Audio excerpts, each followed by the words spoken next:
प्यारे दोस्तों, यह डिक्टेशन 400 शब्द की 80 शब्द प्रति मिनट की गति से 5 मिनट में बोली जाएगी। रेडी स्टार्ट करते ही डिक्टेशन शुरू हो जाएगी।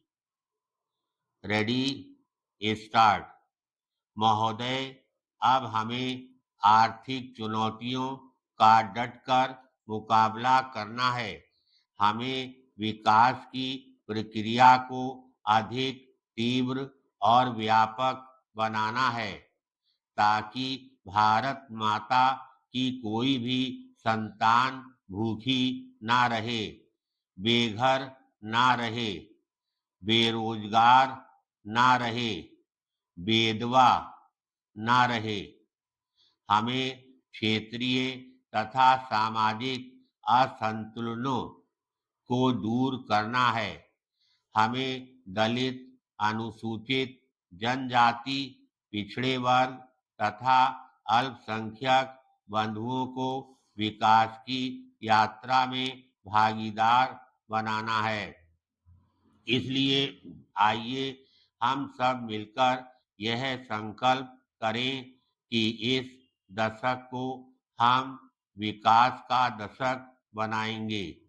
इस संकल्प को पूरा करने के लिए हमने निश्चय किया है कि हम अगले 10 वर्षों में भारत की प्रति व्यक्ति आय को दोगुना करेंगे।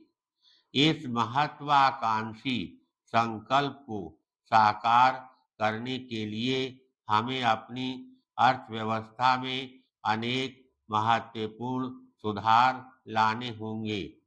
साथ ही साथ प्रशासन, न्यायपालिका, शिक्षा तथा अन्य क्षेत्रों में भी आवश्यक सुधार करने होंगे। पैराग्राफ। सुधार समय की मांग है। उदाहरण के तौर पर पिछले 50 वर्षों में दुनिया भी बदली है और देश भी बदला है। विश्व भर में दूरगामी राजनीतिक और आर्थिक परिवर्तन हुए हैं।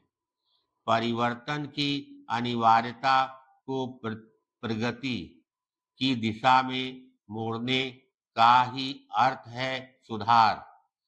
आर्थिक सुधार का अर्थ है सबके जीवन में सुधार। उदाहरण के तौर पर बिजली क्षेत्र में केंद्र और कई राज्यों द्वारा चलाए जाने वाले सुधारों से विद्युत बोर्डों का घाटा कम होगा, बिजली की चोरी रोकी जाएगी तथा उद्योग और रोजगार बढ़ाने के लिए पर्याप्त मात्रा में बिजली उपलब्ध की जा सकेगी। पैराग्राफ। इसी तरह दूरसंचार के क्षेत्र में हम जो सुधार ला रहे हैं, इससे देश के सभी भागों में सस्ते से सस्ते दाम में टेलीफोन, मोबाइल फोन तथा इंटरनेट की सुविधाएं उपलब्ध कराई जा सकेंगी। आर्थिक सुधारों को लेकर न किसी के मन में गलतफहमी होनी चाहिए और न कोई डर। मुझे याद है कि हरित क्रांति के समय में भी कुछ लोगों ने ऐसे ही डर व्यक्त किए थे जो बाद में निराधार साबित हुए। हमारी आर्थिक सुधार की परिकल्पना अपनी परिकल्पना है। आप जानते हैं कि लगभग सभी राजनीतिक दल समय समय पर केंद्र तथा अलग-अलग राज्यों में और अलग-अलग प्रकार से इस सुधार प्रक्रिया को अपनाते आ रहे हैं।